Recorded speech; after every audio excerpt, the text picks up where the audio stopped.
Парламентарното мнозинство доби уште еден пратеник. Демократската партија на турците на Македонија се приклучи кон коалицијата предводена од ВМРО-ДПМН, со што оваа пратеничка група сега ќе брои 59 пратеници. ДПТМ ќе добие министерско место во владиниот кабинет, како и раководни позиции во одредени институции, најави премиерот Христијан Мицкоски. Членот во владениот кабинет ќе биде и неговите обврски ќе бидат предложени односно представени пред јавноста и парламентарците следната недела.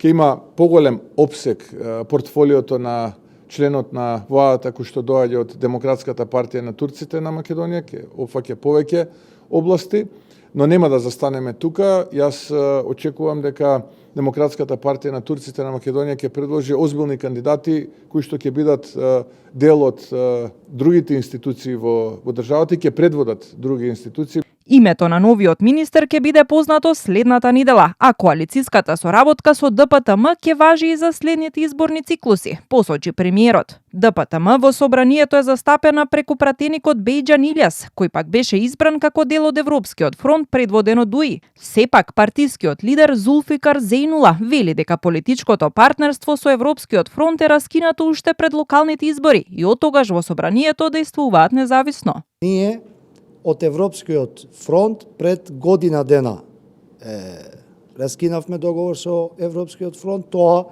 пред локални избори, и година дена Демократска партија на турците и во парламент бевме како независна партија, а исто така и на парламент делувавме со пратеникот како независна партија, затоа не дека се направи пресврт, туку сега успеавме да се договориме и сега се направи коалиција со ВМРО-ДПМН за долги години.